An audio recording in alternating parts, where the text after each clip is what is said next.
And the dogs and the sheep are now close to each other.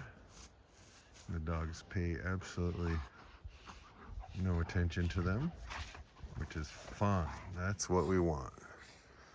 I just came, so they're still getting their puppies out. Go play. That's it. Go play. But be gentle with each other and don't do it near me. And farther in the distance, the cows finishing up yesterday's bale.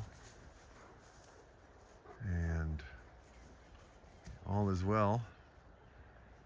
It is the 16th of February 2023, and as you see, we've had a thaw. We've had a really good thaw. We'll get some more snow tomorrow, but then we're back to moderate temperatures, so not a complaint from me at all. Hey, this is Mark Shepard, and welcome to Healing Pastures. This is my life's dream to start a farm, and it's also my life dream to share my music with people who get it. And it's also my life dream to somehow take the spiritual journey and quest that I've been on since I majored in comparative religions back in 1981, 82, something like that, and combine it into a ministry, into something that does more than just help me, something that helps other young farmers, other people who are new to farming, to help a new paradigm get birthed that we can actually grow food competitively and regenerate the soil and the land without having to invest hundreds of thousands or millions of dollars in land or buildings by farming on other people's land. And that's all an adventure. I harvested my first sheep yesterday. Corey harvested his first steers. He runs Dexter's, I run Belted Galloways, and we're collaborating. And I like it. I like not being alone in this, but I also like having my independence. And on a spiritual level, being out here every day and being able to hang out with these guys. Yeah. That's pretty amazing.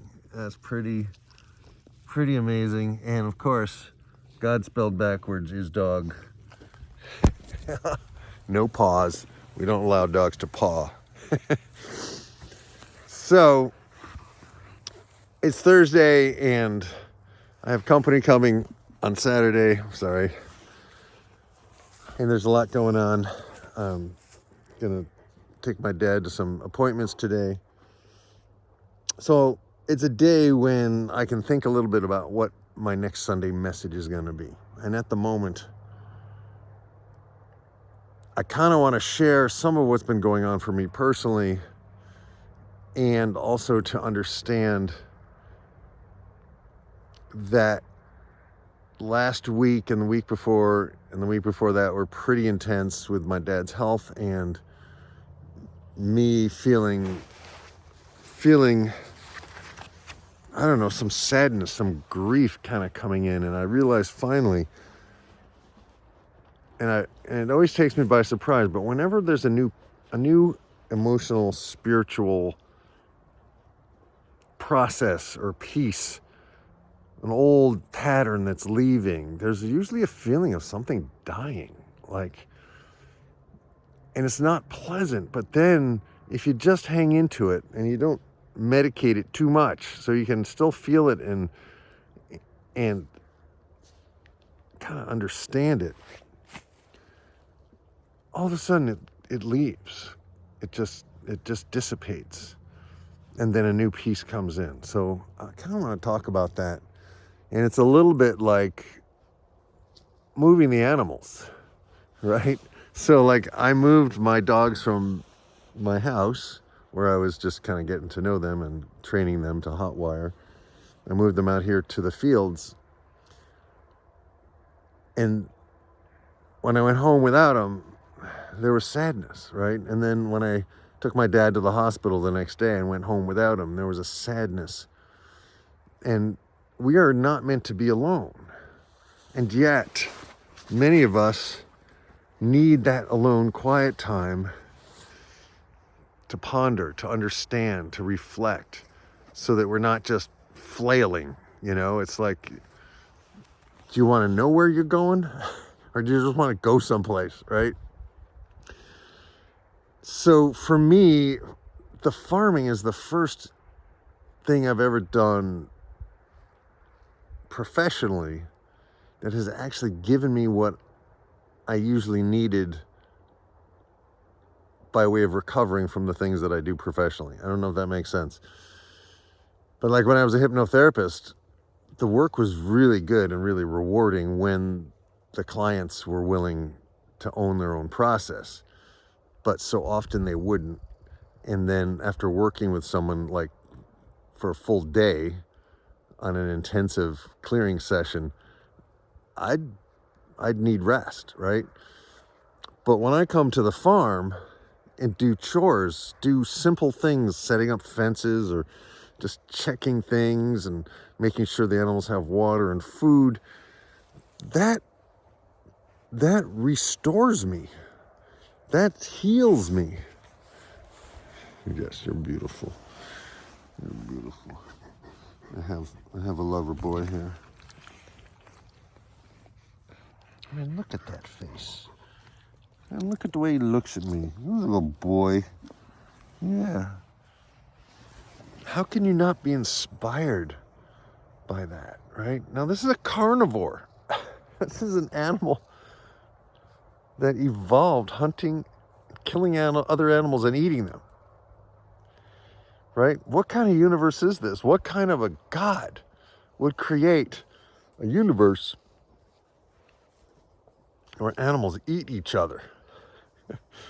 And I think the answer is, what if the being eaten was actually not the end? What if God is the sea of awareness? And when one wave, and we're waves on the sea of awareness, and when one wave combines with another wave, the two waves are stronger.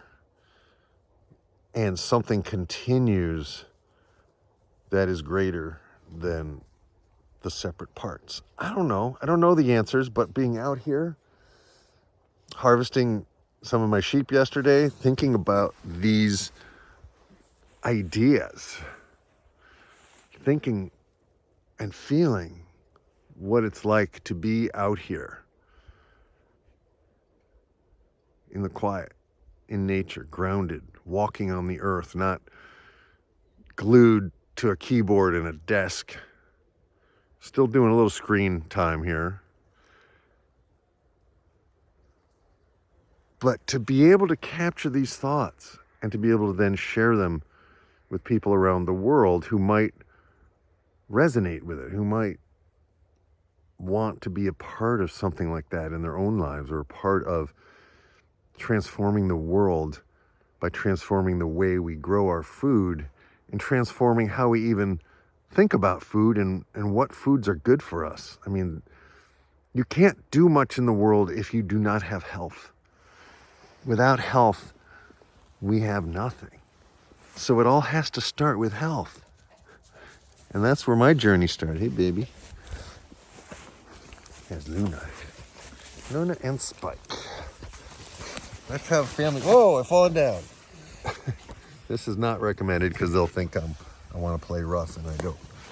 And I don't want to play rough, but I just kind of fell down. Spike is... What are you doing? Well, you're interrupting me. I gotta get up. This is not... No. Watch out. Yeah. Don't recommend getting down on their level. Familiarity breeds contempt, right? I don't want to be wrestling with them. That's never good. But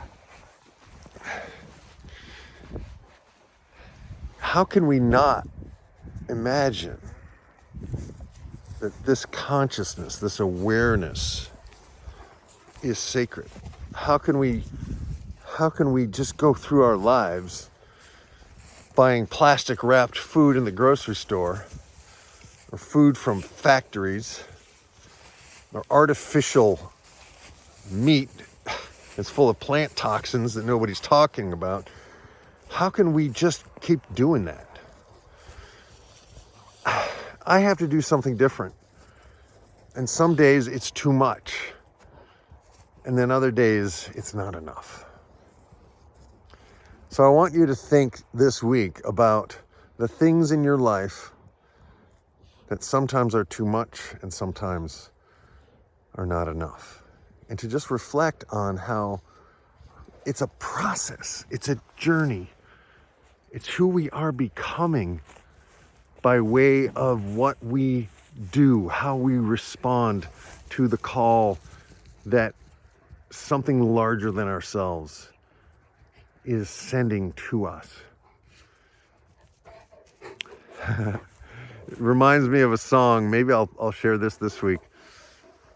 The song is People Are Hungry for Connection, which kind of morphed into a total improv song about being a broadcast tower, calling out and receiving, a broadcasting and receiving station. What are we other than broadcasting and receiving stations? These goofnicks. And with that, I'm going to send out prayers. I'm going to send you love. I've been thinking about you a lot. Been thinking about my neighbors a lot. I'm grateful for the people around me in my community, sending out thoughts and prayers to those who have lost loved ones recently. My dad's sister Harriet passed away Sunday night, and we were grateful that it went quickly and that she was 90 years old. She'd lived a good life. Whatever age you are, I wish for you that people say of you, he or she lived a good life. They left the world a little bit better. And we all continue on, knowing that we come from somewhere. And when we move on, we go somewhere. And that's all we can know. So why not live our lives from that place? So prayers out to you, prayers to those who need them, who don't know they need them, prayers to those who are willing to do something different with their lives, prayers for those who are hungry for connection and lonely, prayers for those who have a vision, a great vision, and need the strength and the help and the encouragement to see that vision become reality. Prayers to the volunteer firemen, prayers to the people who do the things that nobody else seems to want to do. Prayers to those who are sad, who are lonely, who are anxious. Prayers to those who are strong and courageous. Prayers to and for our leaders. Prayers to and for those who follow their lead. That's it for this one. Peace, love, grooviness. Over and out. Amen.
You're a broadcast tower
And after a week of February thaw, we are back to snow. It's inevitable, but we are headed towards spring, people. Yes. Hope you enjoyed that live performance. That was something I did back in 2017 for my friend Leslie's gathering called Albany Ecstatic Dance. I think it might have been Albany Ecstatic Dance Connection. I don't know. But that was a song I literally was just improvising right there. And I think it sums up what I feel a lot is that we are broadcast stations and we are all hungry for connection, particularly in this age when everybody's got their head stuck in a phone, looking at a phone. I'm doing it right now. You're probably doing it now too. But I think these are blessings in our lives, and part of why Healing Pastures will eventually have gatherings in person is because we need that, and we are hungry for connection. So I hope you found something in this week's Sunday message that inspired you. If you are hungry for connection, please leave a comment below. Please subscribe. Please give us a thumbs up. It really helps. We really appreciate it. And if you're in the Albany area, I will be coming in next weekend, I believe is the first weekend of March. Holy guacamole. And I will have beef, I will have pork, and I will have lamb. So if you're interested, please hit me up using the contact form, which I usually put down below in the description. If I forgot to do that, just go to healingpastures.org, and there's a place there you can contact me. And you can also join my email list. And I only basically send about one email a week. I'll send an extra one if I'm releasing a music video, but I think I actually will release this concert that I just pulled that song from. It's about a 25-minute thing. There's a overtone overture that I open with frame drums, and then I do a couple other songs. So hopefully I will put that up on Mark Shepard's songs on YouTube, and you can check that out too. So I think that's it for the announcements. And I'm so glad you came. I'm so glad you stuck around this long, and I appreciate you very, very much. I am trying to really crank out the content these days, so check back frequently to the channel or use that little bell icon next to the subscribe button to get notified when I post something new. I'm trying to do, 2 to 5 minute videos as I kind of go through the week, and just anything that I'm thinking about that might be helpful to somebody else starting a farm, or might be inspiring to anybody who's starting anything big in your life and taking the risk of trying something you've never done before. Sometimes it's helpful to hear of other people's challenges, triumphs, mistakes, learnings, whatever you want to call them. And I think that's it. I think the Sunday message is done for this week. We got through Valentine's Day. I hope your heart is still intact. Spring is coming, people. Really, it is. March is just around the corner. And one of the songs I'm going to work on next is Kite, which might be good for March. But I kind of now want to record this song. I never really finished it. I'd kind of like to record Radio or Hungry for Connection or Broadcast Tower, whatever it's going to be. Don't know yet. But thanks so much for hanging in. Love you. Appreciate you. And I'm so grateful that you're here with me in this moment, in this blip of light in eternity. Peace, love, grooviness, over and out. Amen. And it's time for the North Country Grass Report. Here under the snow is what I assume to be fescue. Now, is it great? No. But look at that. If we had fields of that, would we be feeding total hay, or would we be supplementing with hay instead of what we're doing now? So that's the goal, people. To have enough forage so that when the snow melts, there's something for them fresh, filled with nutrition, and palatability underneath the snow. And if a cow takes a bite of this, she's gonna get some brown stuff as well as green stuff, which would be a good balance for her rumen, as far as I know. But what do I know? I'm just a learner. I'm just starting a farm from scratch. Boom. Tommy, you're the one. You make farming so much fun. Tommy, I am awfully fond of you. Poop poop a doo doo.